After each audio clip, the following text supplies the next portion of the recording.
Sometimes you don't know when you start losing yourself. It doesn't happen in one moment. It's slow, quiet, and you only notice it later. ကိုဝေခွဲမရမှုတွေကိုကိုယ်တိုင်ပြန်ကြားနိုင်လောက်တဲ့အထိဘဝကတိတ်ဆိတ်သွားတဲ့အခါမျိုးမှာ feeling lost ဆိုတာကိုသိလာတယ်။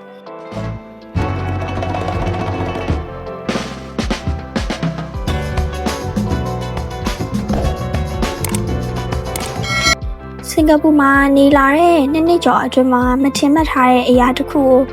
ကိုသတိထားမိလာတယ်။ I didn't just move to another country. I moved away from the version of me I thought I knew.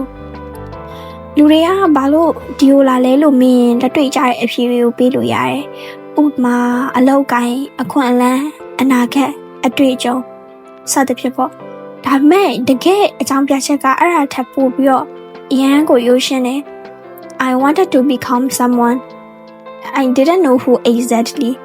but I thought if I changed my environment, I would change myself. ဒါပေမဲ့နေရာတစ်ကိုရွှေ့လိုက်ရုံနဲ့ဘဝကရှင်းလင်းသွားတာမျိုးမဟုတ်ဘူး။နေရာတစ်တွေကလမ်းညွှန်ချက်တွေကိုမပေးနိုင်သလို independent ဖြစ်တယ်ဆိုတာကလည်းကိုဘာလို့ခြင်းလဲဆိုတာကိုမပြောပြနိုင်ဘူး။စင်ကာပူမှာတယောက်တည်းနေလာပြီးတော့မျောလင်းချက်တွေနေ့စဉ်ဘဝတွေအရာအလုံးကအရင်ကနဲ့မတူဘဲနဲ့မေးမိန်သွားတယ်။ရုပ်တရက်ဆိုသလိုကိုဘာကိုကြိုက်တာလဲကိုဘာကိုလိုချင်တာလဲဘဝကဘယ်ကိုဥတည်နေရလဲဆိုတာဝေခွဲမရဖြစ်လာခဲ့တယ်။လူတွေကလမ်းပြောက်တယ်ဆိုတာကိုထူးထူးခြားခြားဖြစ်ရလို့ထင်ကြတယ်။ဒါပေမဲ့များသောအားဖြင့်ဒါအရင်ရိုးရှင်းတယ်။အကြောင်းပြချက်မရှိဘဲနဲ့ပြင်ပန်းနေတာမျိုးဘာမှမလို့ချင်ပဲဖုန်းကိုပဲတောက်လျှောက်ကြည့်နေမိရမျိုးဘာမှလည်းလှုပ်ချင်စိတ်မရှိရမျိုးဥပမာရိုးရှင်းတဲ့ဆုံးဖြတ်ချက်တွေကိုတောင်အလွန်ကျွန်းတွေးနေမိရမျိုးပြီးတော့မိကွန်းတိုင်းကိုမသိဘူးလို့ပဲဖြေနေမိရမျိုးဘဝက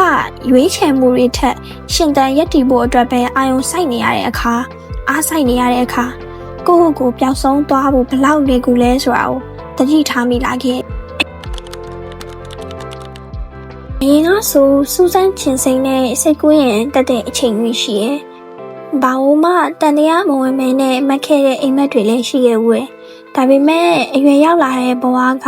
လက်တွေ့ဆံဖို့တင်ပေးတယ်And then adulthood teach me to be practical, to make sense, and slowly your desire get quieter until they disappear.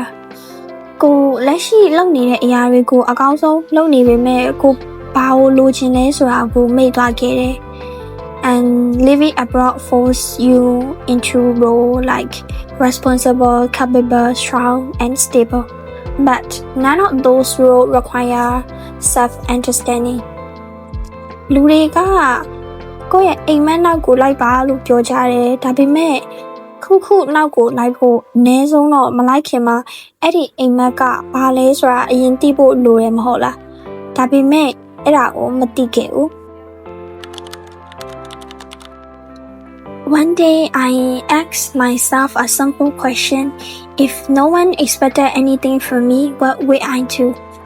အဲ့ချိန်မှာခဏလောက်တော့စွန့်အားသွားတယ်အဲ့ဒါကအဖြေတွေအများကြီးရှိလို့မဟုတ်ပဲနဲ့ဘာအဖြေမှမရှိနေလို့ပဲအဲ့ချိန်မှာအရေးကြီးရဲ့အမှန်တရားတစ်ခုကိုနားလည်သွားတယ်ကိုလမ်းပြောင်းနေရဲဆိုတာကိုမသိသေးဘူးကိုပြန်ရှာမတွေ့နိုင်ဘူးဆိုတာဟုတ်ပဲ direction ဆိုတာရုပ်တရက်ရလာတဲ့အဖြေမျိုးမဟုတ်ဘူးဒါကစူးစမ်းလိုစိတ် curiosity ကနေပြီးတော့လာတာတင်းငယ်တဲ့စမ်းသပ်မှုလေးတွေ activity တွေကနေလာတာဘလို့ခံစားရမလဲဆိုတာသိချင်လို့စမ်းလုပ်ကြည့်ရဲ့အရာလေးတွေပေါ့ For me direction didn't come from big goals it came from noticing what gave me energy what made me think deeply what made me excited again ဘယ်အကြောင်းအရာတွေကိုလေ့လာရတာကြိုက်လဲဘယ်လိုစကားဝိုင်းတွေကကိုယ်တက်ကြွစေရလဲဘယ်အရာတွေကိုညှင်းငွေ့မသွားပဲနိုင်ပေါင်းများစွာလုပ်နိုင်လဲ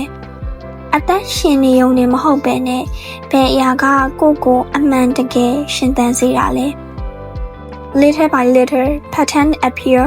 I realize like creating thinking storytelling having the conversation about why humans do what they do happy people make sense of their own life direction ဒါတွေကတိုက်ဆိုင်မှုတွေမဟုတ်ဘူးဒါတွေကလမ်းစာလေးတွေလမ်းကြောင်းမှန်စီကိုခေါ်ဆောင်သွားမဲ့လမ်းစာလေးတွေပေါ့ Being lost doesn't mean you're wrong it means you're searching ကိုယ်ပျောက်ဆုံးနေဆိုတာကိုယ့်ရဲ့အရင်ကပုံစံထပ်ပို့ပြီးတော့ကြီးထွားဖို့လမ်းစာတစ်ခုလို့မြင်တယ် It means life is asking you to become someone new Loss is not the opposite of direction loss is the beginning of direction အရာအလုံးကိုနားလည်သွားတာတော့မဟုတ်ဘူး but I'm choosing curiosity again I'm choosing experiment again အရင်ကကိုဖြစ်ချင်တဲ့ပုံစံတွေကိုပဲဖက်တွယ်မထားတော့ဘဲနဲ့ငါဘာလို့ဖြစ်လာမလဲဆိုတာကိုလေ့လာဖို့ရွေးချယ်နေတယ် Direction isn't something you find once it's something you create as you go maybe you are in your lost era too maybe you are confused unsure or stuck between versions of yourself